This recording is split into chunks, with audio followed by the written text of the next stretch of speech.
So we're leaving the front door, and we want to welcome you to today's Periscope. Artist John B. Nice to see you here. So we just walked outside the front door, and we'll show you a little bit about what's going on here. There's my good buddy. You guys get to see Emmett live in his natural habitat. Today we're going to talk about seeds and gardening and natural living and manifesting. And there's our duck. So we've got some areas of the garden that are heavily under construction, some that we've been working on for a couple years. You can see where Victoria has built this lovely little stone wall while I was doing plumbing one day. And look at all this. Ignore the buckets and stuff. So let's talk about seeds. You know, Neville says that this stuff happens in the most natural way. And we notice in all scripture, it seems as if there's always references to nature, sometimes gardening or gardens. Look at this little guy. Hey, Bubby. There he is. Hey, Joe, nice to see you. So, this right here, by the way, we live in this little town called Eltham. That means House of God. The soil is absolute pure clay. This is soil from what our house is made of. It's not the best view, but to give you an idea, you can see part of our new roof right there. There's Emmett. And there's the old original cottage from a long time ago. We'll talk about that sometime. But the soil here is clay. That's it. There's nothing here but clay. And so we're building soil. This is, I don't know, this is a lot of work and a lot of material that we used to build this soil that we're growing this little veggie patch and orchard in. So eventually this is all going to be a little orchard. But we're using the soil right now for veggies and flowers and herbs, which is really cool. Now, talking about seeds, you see this right here?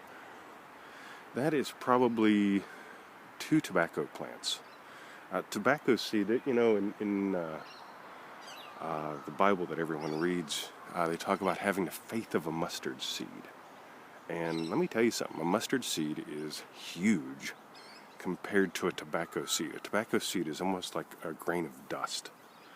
And each one of these flowers is going to give us about 100, I don't know, probably, let's say about 40 tobacco seeds. And this is looking at probably 2 plants, maybe 3 right now at this angle. This is wild tobacco. So all of this came from 3 seeds. I want you to think of manifesting this way, because it's not just about the stuff, it's about the seeds. Everything you manifest, as far as I can tell, is a seed. This is a habit that just generalizes all over the place. This is our passion fruit. Let me see if I can actually get a flower here for you. Look at those.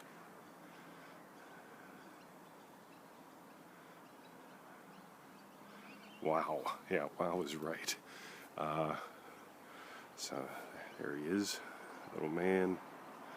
So when you think about it, so all that came from 3 seeds. That's it. All that came from 3 seeds. And a seed, yeah, you know, metaphorically could mean your real session specifically. A seed could be, I have no interest in manifesting $1 million and sipping martinis all day. I love my martinis and I enjoy having money, don't get me wrong. I've got this obsession with impact. I just want people to live. Primarily, that's probably because I was beat to death when I was 23. I just lost my dog. There he is. And when I came back, well, let me back up. When I was little, I didn't understand humanity when I was little. I was always explaining to my mom, there's more to life than just doing the dishes. And it seems like that's what everyone was obsessed with. What's the next job to get done? And so I'm not interested in just manifesting a car or some money or whatever. I'm interested in, not even interested in, I'm focused on manifesting impact. I want everyone to live. Right? When I came back to life at 23, and then had the Dark Night of the Soul back around 2000, right before and right after 2000, I realized that most people never live. And God, we came here to live. We came here to experience contractions. And what I mean by contraction or limitation is, think about it. You can't be rich and poor at the same time. You can't be happy and sad at the same time. You came here to experience all these contractions. This, by the way, it gets bloody hot in the summertime here. I'm not talking hot. I'm talking bloody hot. And so we have to hide our plants. We buy one of these every year because at the end of the year, this thing just turns to dust from all the heat. And so we buy these things. I forget what they're called. Yeah, we're outside today. And so that's what we protect our, these plants in. Anything that's in a pot gets put under here at some point in the summer. So, there's Emmett. A gazebo. That's it. Thank you. Yeah, I'm still a little not wordy. I can get confused with words when I'm at 100%. I'm still at about 70% today. There's some remnants from burning scrap. By the way, all this right here. Oh, he's looking for more than a place to pee, Joe. We might get the action shot here at any time. So, all this was nothing more than vine and dead scrub years ago. We've cleared all that. The first couple years of our relationship was, you see that dead vine up there? That's just the stuff we haven't been able to get. But you couldn't see the fence. It was that thick. This was all brush right here. And we've cleared that out. And I'll mention that too. We were talking about seeds earlier. But what if the first couple years of doing this was just you clearing the vines in your mind? Neville talks about pruning the vines. What if the first couple years was all about just weeding and feeding? Weed out the crap that you don't need there. Like I said, this was a jungle. You can still see some of the stumps. Yeah, there's one. All this was brush and trees and crap that was just garbage.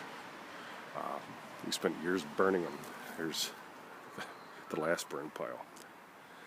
So, yeah, Nevilleizing in such beauty, amazing. Thing about this, two people, imagine this is possible. You know who they are. To me, that's cool. I lost my dog. This was given to us by Mikey on our wedding day. This one, there's another one over that way, a little cherry.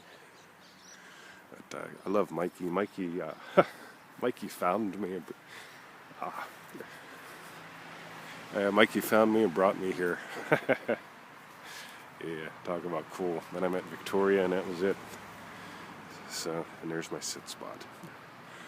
Alright, whole bunch of rambling today. Up there's the puppy. So, we'll show you this too. There's the place we stay away from because there's probably snakes in there. It's cold this morning, so they won't be moving around. That was a whole bunch of trees that we had cut. I can't show you where from here. But there's a hidey hole in there. It's a fox den. And Emmett likes to go on patrol and try to find leftovers. He's just funny. So there he is up there. Alright. So I'll be sharing this with Victoria if you can. Yeah, rambling is good. I love rambling. Yeah, I bet you it's fascinating. Probably like when I do live trainings, I bet you at least 50% of them are rambles, and that's where the gold is. Yeah, so the plans are what we deviate from in any seminar. So, yeah, we'll be doing some of them next year, close by to here. So, yeah, Emmett's up there somewhere. I can see him, but I don't know if you guys can. So we'll let him have his privacy. I'll show you the other wedding tree. Again, Mikey's the fellow that found me and brought me here, essentially, and then I met Victoria. He gave us that on our wedding day. By the way, this is a rare tree. This is a locust.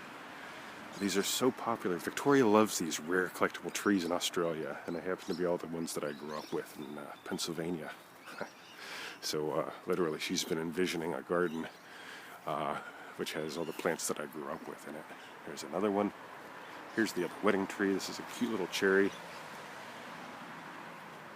And here's another one of my favorites right here. This is a mulberry. It's pretty young, but God, he's got lovely fruit. And my ginkgo tree. Alright, that should be a good shot. Cool. Alright, we'll have to keep you updated. We're getting the cottage renovated over the next couple of weeks. Well, it really looks like crap right now because it's got sawdust all over the roof and the roof's half ripped up and stuff, but yeah. So if I haven't seen your comments, I tell you what, I'm going to stop and just look toward Emmett for a few minutes. So if you have any questions or comments you want us to see, I'll look at the screen now because I've just been walking around pointing the camera at stuff.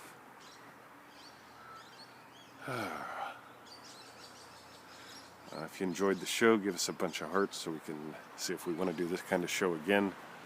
And it was good fun because, yeah, it just is. I'll just show you some more of our world here. There's Emmett. Hey, Bubby.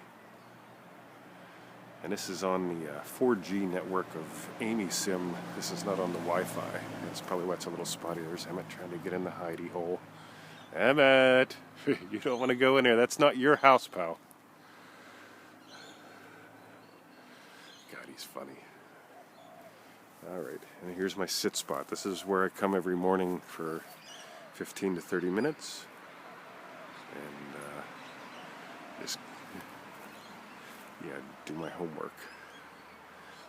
Go enjoy dinner. I couldn't tell you who that was, but thanks for watching. Stay away from fox poo. Yeah, definitely. Emmett, get out of the freaking hole. Hey, cheesy boy.